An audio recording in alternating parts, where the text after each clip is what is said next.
Since 2000, Nigeria's commercial capital and Africa's sixth largest economy, Lagos has been going through landmark policy and infrastructure transformation into a modern city. What driving this transformation is the Lagos Economic Summit, a private sector-led participatory forum, also known as Ehingbeti.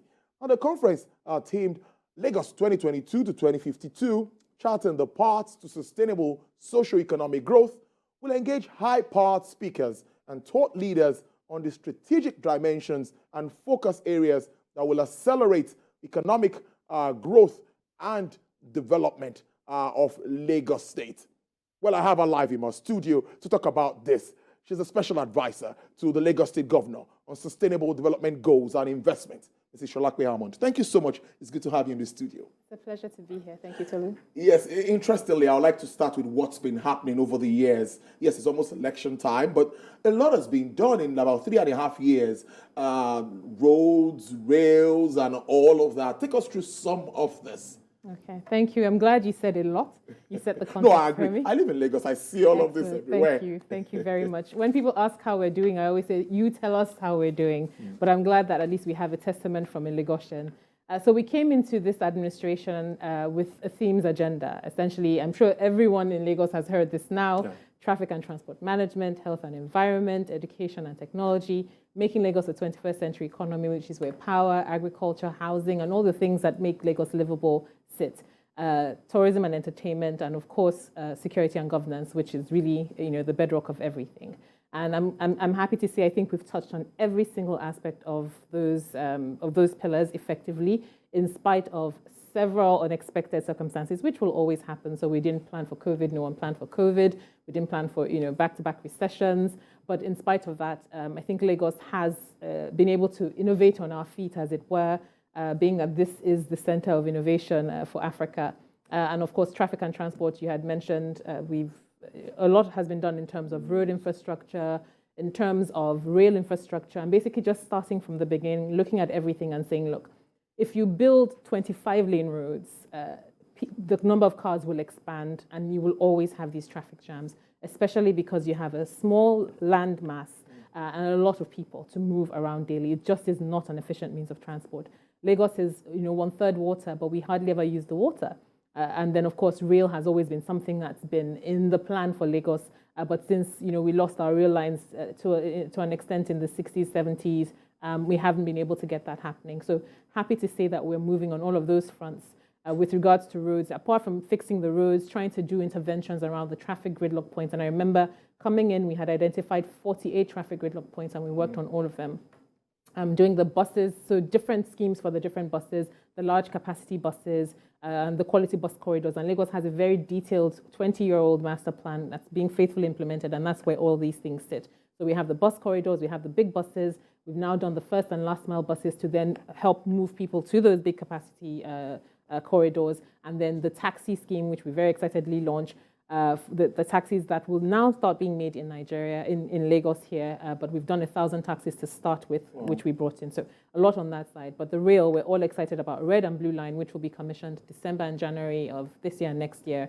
And hopefully, we can run our campaigns on the rail. Looking to move 1 million people every day on those rail lines. And then, of course, water transportation, which is also a very, very strong area. In fact, the international community is very excited about this area and the work that we're doing with our private facilitators, but also catalyzing with some ferries. Lagos has bought more than 25 ferries. We've dredged more than 10 routes. We have 10 identified routes to start with and built more than 21 jetties. And so water transportation is beginning to pick up speed. So that's on the transport side alone. Oh. So if you leave this to me, as they say, I can probably talk. You can go on and on. Yes, I'm seeing the master plan and the Ehingbeti thing. There is this synergy. Something comes together there. It seems like Lagos has been working on something all the while. Take us through, and what really is Ehingbeti out to address? So Ehingbeti really is, Ehingbeti is a place in Lagos, by the way. I didn't know that until 2 years ago. It's supposed to be where commerce first started with cowrie shells. And, there's an entire saying around that for as long as Ehingbeti remains, Lagos will be prosperous. As long as we do commerce, Lagos will remain prosperous. And really for us, it's fundamental to what we believe. The businesses in Lagos are really the lifeblood of Lagos. And it all started with the administration of Asiwaju Bola Ahmed Tinubu in the 2020s, in the early 2000s. And they looked and they said, look, we can't handle this alone. we need to have a conversation with everybody and bring everyone to the table. And it was supported by development partners and private sector, and they agreed to do certain things. One of those things, for example, is the landmark land use charge, which is actually a composite of 5 taxes. And then you'd have 5 different people coming to knock on the door. And business owners know what this means. 5 different people bothering you from different levels, 3 local government, 2 state government. It was chaos. And they had a conversation and agreed to unify that into one tax that's collected and then disseminated. And we're actually trying to do that now with some of the things around transportation as well. Just simplify the level of regulation. I mean, I've been in government for 3.5 years, but I've been in the private sector all my life. And we know we don't want to see government, and we know it as well. So if you can reduce the amount of interface, it's great. And a lot of other initiatives. So the bus reform policy, the first set of buses, Lag bus, came from that. This transport master plan conversation, Lekki Koi Bridge, which I like to refer to as the Lagos Gym, because I'm one of the joggers on that bridge, and so many other innovations from Lagos all started from Ehingbeti. So Ehingbeti really is where public and private sector come together to have a conversation and agree the way forward, not what government should do, but what all of us should do.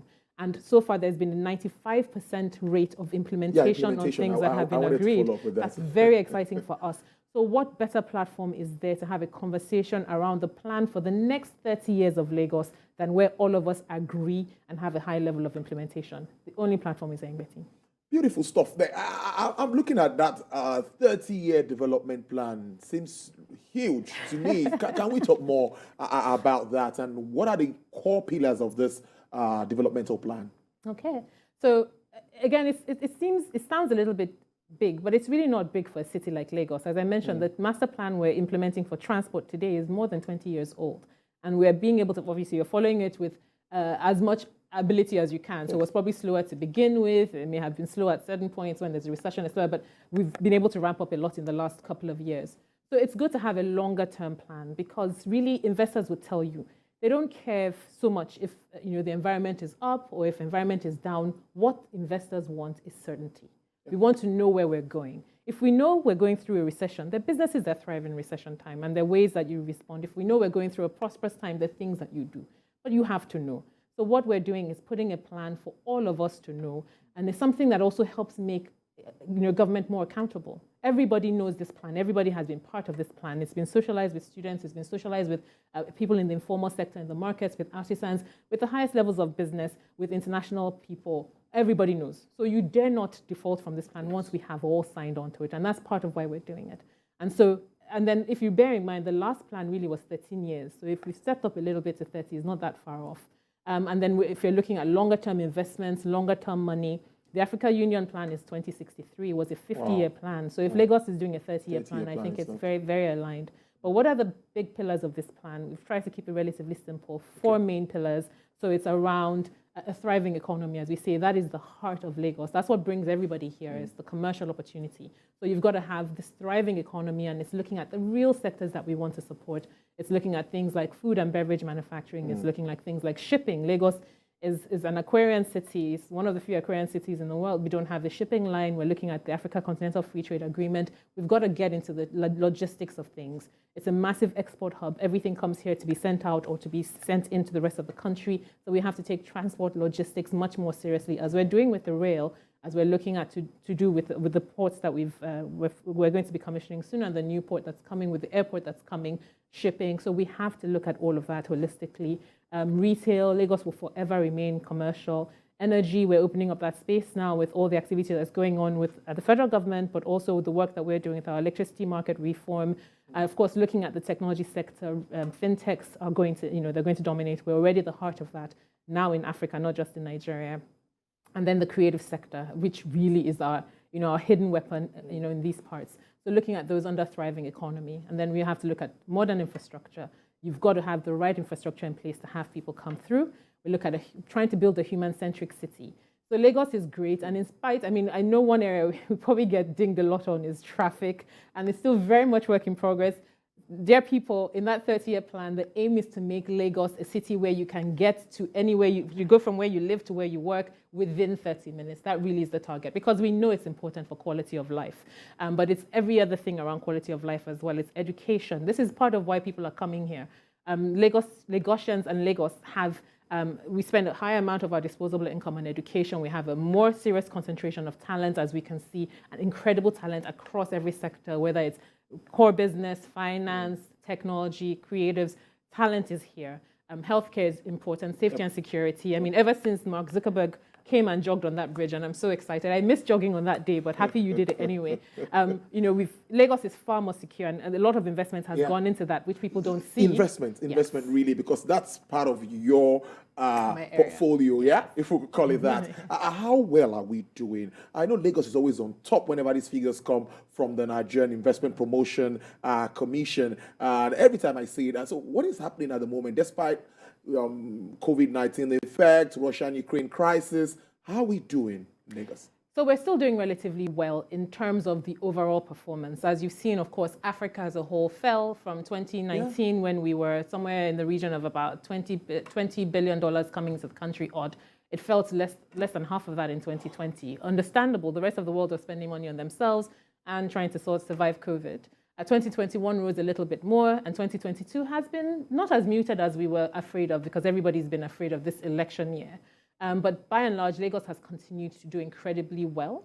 And the government has, for me, over the years, because of the types of investments we've made, we've been able to be front and center of even bringing some of that investment. So the port is dragging in investment. The free zones are bringing in investment. It's businesses and us enabling businesses and hopefully not hindering businesses, but also us then catalyzing businesses. And we're looking to do more of that, which you will see in the plan. It's really about coming together, working together. For example, looking at where all the technology companies are and saying, look, can we create special economic zones for you so that all these lovely investment dollars you're raising abroad but can't bring in because of the peculiarities we have right now can come into the country?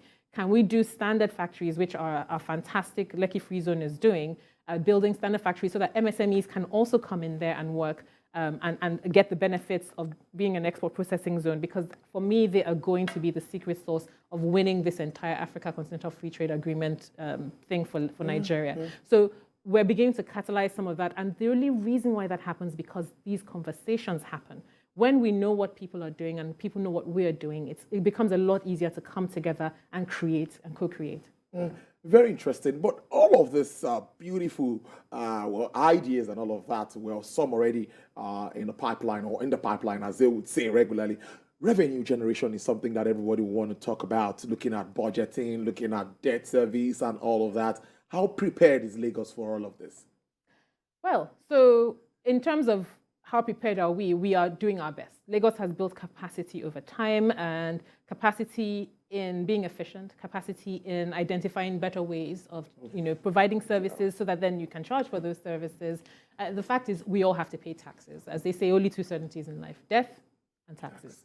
We have to pay taxes, but everyone wants their taxes to do something good for them. So typically in Lagos, what it is you're paying taxes for a service that's provided. Yeah. So we, on our part, what we try and do is find better ways to help you deliver those services so that then it's also easier for you to pay.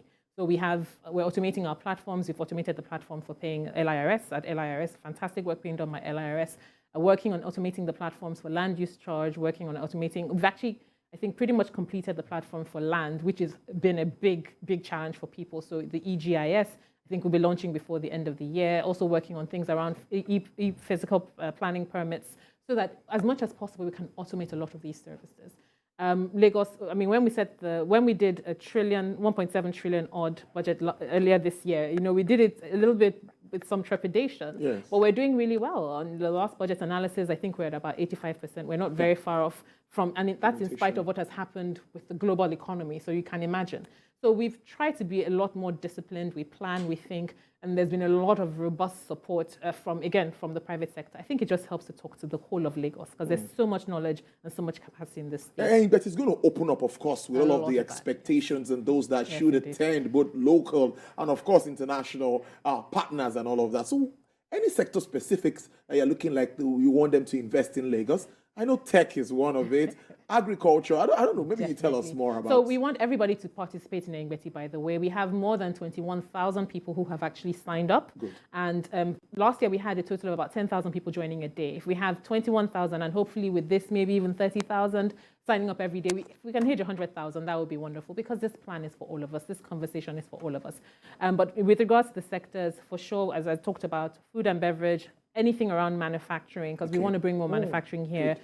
Food security, agriculture, very, very critical. And it showed up really in COVID when we saw you shut the gates for 3 weeks, and you were kind of, we were almost in trouble in terms of how do you feed all these people? So we are small, but then the Netherlands is small and they feed the world. So there's no reason we cannot feed ourselves. And so if you recall, Mr. Governor flagged off the construction of K2 which is going to be our massive 120-hectare logistic market.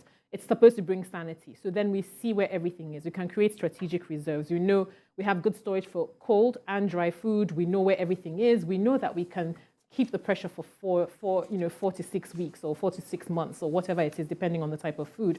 But what that then also does is it opens up for investment, because people then see, oh, there are 15,000 heads of cattle coming to Lagos every day. Okay, so I can source that, or I can make a plan for that. If there are 30,000 tons of banana coming, oh, we can do this. When there's transparency, there's clarity, there's order, investments can come. So again, catalytic investment. But back to the sectors that you talked about, energy is also very, very big. That sector is going to get liberalized with all the things we're doing around our market. And of course, real estate. There's so many of us, and more coming every day. You've got a house, all of us. And we want modern real estate, and we want commercial real estate. 23 highbrow restaurants opened up on the island of Lagos in the first half of this year. That is massive growth, and it's not stopping. I'm sure many more have opened even since then. More and more people come, so more and more people need to be housed, need to be fed, need to be entertained, and need places of work to do their business. And so those are really, really big opportunities in Lagos. But as I say, healthcare is massive as well. We want to reverse healthcare tourism.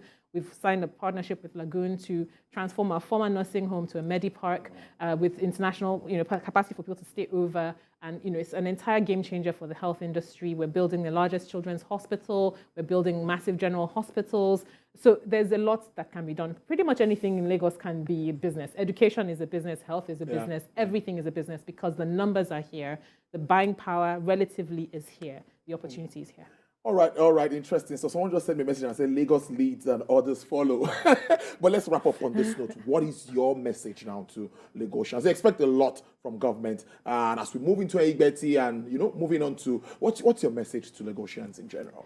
So my message to Lagosians is this: we're excited about the people who have gotten on board this. We invite everyone to be part. Government doesn't succeed when people don't participate. We want our people to be part of planning. We want our people to be part of executing. We want our people to pay their taxes. We want our people to hold us accountable. We want our people to work with us every step of the way, because to realize this opportunity, we need every single one of us. Lagos is opportunity calling. Be part of it. Ehingbeti today.